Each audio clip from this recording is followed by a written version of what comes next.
লক্ষ্য 2026-এর বিধানসভা নির্বাচন, কিন্তু সেই লক্ষ্য যাতে ভ্রষ্ট না হয় তার জন্য এখন থেকেই সক্রিয় হয়ে উঠেছে তৃণমূল কংগ্রেসের second in command Abhishek Bandyopadhyay. তিনি জানিয়ে দিয়েছেন, যতদিন তৃণমূলের ব্লক বা টাউন স্তরে নতুন সভাপতিদের নাম ঘোষণা হচ্ছে ততদিন অন্য দল থেকে আসা কাউকে তৃণমূল কংগ্রেসে যোগদান করানো যাবে না।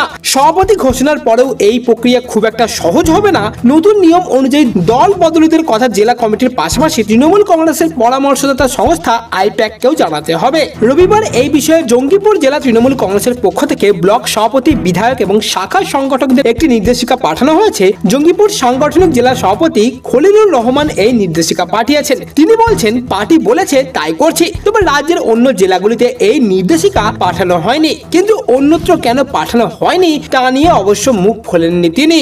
জঙ্গিপুরে তৃণমূল কংগ্রেসের নির্দেশিকায় স্পষ্ট করে বলা হয়েছে, পুরো বিষয়টা হচ্ছে অভিষেক বন্দ্যোপাধ্যায়ের নির্দেশে। তৃণমূল সূত্র খবর, এই নির্দেশিকায় স্পষ্ট জানা যাচ্ছে দলবদল বা দল বদলিদের যোগদানের বিষয়টি সুসংহতভাবে করাতে চাইছেন অভিষেক। অর্থাৎ এক কথায় বলতে গেলে বিধানসভা নির্বাচনের আগে কোনোভাবেই যে আসবে সেই তৃণমূলে যোগদান করতে পারবে না। তার জন্য মানতে হবে কিছু নিয়ম, এমনকি নতুন সভাপতি নির্বাচনের আগেও এই নির্দেশিকাকে কড়াকড়ি দেখা হবে। পরবর্তী আপডেটের জন্য অবশ্যই চ্যানেলটিকে সাবস্ক্রাইব করে নিন, এই ভিডিওটিকে অবশ্যই একটি লাইক দিয়ে দিন এবং এই বিষয়ে আপনার কি মতামত তা অবশ্যই আমাদের কমেন্ট বক্সে লিখে জানাবেন।